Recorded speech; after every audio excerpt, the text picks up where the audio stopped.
lẹ́yìn ìgbà tí mo ti gbọ́ ọ̀rọ̀ ẹnu ọkọ, àwọn ẹbí ìyàwó, àwọn ọ̀rẹ́ ìyàwó, gbogbo mẹ́sẹ̀jì, mo kó gbogbo ẹ̀ papọ̀. Mo fẹ́ sọ 2 cents tèmi nípa ikú actress Tọ́pẹ́ Òṣọ́bà. Kọ́lọ́run bá mi fọ̀run kẹ́wọn. Alákọ̀ọ́kọ́ olùṣọ́, ẹ bọ́ síwájú bí báyìí. Gbogbo ọ̀rọ̀ tẹ́ sọ pátá nígbà actress Tọ́pẹ́ Òṣọ́bà, gbogbo ẹ̀ pátá ni mo gbàgbọ́. Bọ́nú ẹjọ́ yín náà mo ti máa yọ àwọn ẹjọ́ tí máa fi dá yín láre. Àwọn ẹbí náà máa gbà tiwọn. Ṣé bẹ́ẹ̀ mọ gbogbo nǹkan tí woman yìí ń ṣe? Ẹ̀yin tèmi, kéèsì Tèmítọ́pẹ́ Òṣọ́bà yìí ó ti ń get serious sí o. Ẹ̀yin tèmi, wàhálà ńlá ti ṣẹlẹ̀ o. Ó dàbí kí wọ́n máa padà arrest ọkọ rẹ̀ yìí. Ẹ̀yin èèyàn wa, àṣírí ńlá ni arábìnrin yìí ò tún tú o. Ẹ jẹ́ ká gbọ́ látẹnu rẹ̀ bí gbogbo rẹ̀ bí ó ṣe lọ. Kó tó di pé ẹ gbà láti fẹ́ wọn. Gbogbo nǹkan tẹ́yin sọ wípé wọ́n ń ṣe yìí táwọn ẹbí yìí fi gbógun tì yìí. Ṣèbẹ́yìn mọ̀ pé ó ń ṣe gbogbo ẹ̀. Kẹ́ ẹ tó accept ẹ̀, kẹ́ ẹ tó fẹ́, kẹ́ ẹ tó máa ṣe ìfẹ́ mi ayọ̀ mi, kẹ́ ẹ tó máa kọ episode àwọn ará Róòmù sí orí kíní wọn gbà tó ń ṣe birthday. Why tó jẹ́ pé ńgbà tí owó wá tán lẹ ṣẹ̀ṣẹ̀ wá rí pé ọ̀rọ̀ actress ti sú yín pẹ̀lú nǹkan tẹ́ ẹ ní wọ́n ṣe. Èmi ò sọ pé wọ́n ṣe gbogbo nǹkan tẹ́ ẹ ní wọ́n ṣe yẹn. Mi ò lè sọ pé wọ́n ṣe. Torí mi ì sí ńbẹ̀. Mi ò dẹ̀ lè sọ pé ẹ̀ ń parọ́.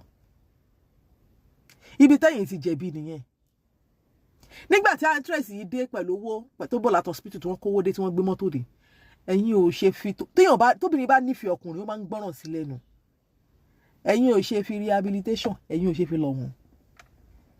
Pé my dear, if you want me to marry you true, let me rehab you. Let ká lọ rehab.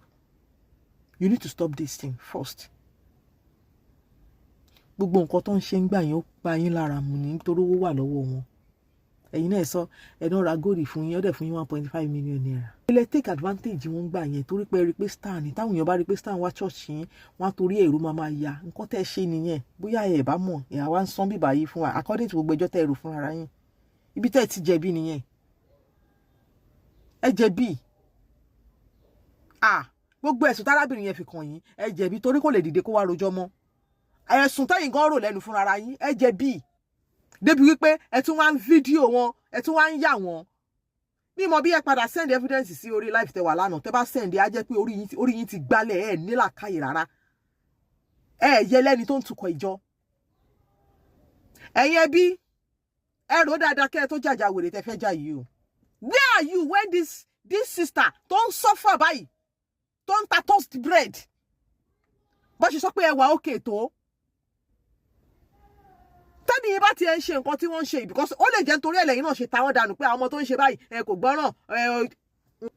But at the same time, ṣé tó bá jẹ́ ọmọ kankan nú yín, ṣé máa tánù bẹ́ẹ̀ ṣe ta sister yìí inú yìí pẹ̀lú àdúrú gbogbo nǹkan tó ní wọ́n lójú wọn rí. So when you now said you want to collect, you are seeking for justice now. Wàláhì kò sẹ́ni tó lè sọ. This issue will later resort to Mohbad issue ni. Because everybody will want to prove themselves right. At the end of the day, memory, ẹ máa stay ní memory olóògbé ni.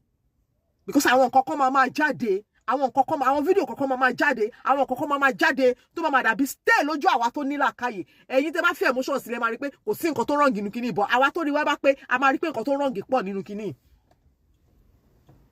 A lè dólóògbé lẹ́bi mọ́ǹsì wọ́n ti lọ.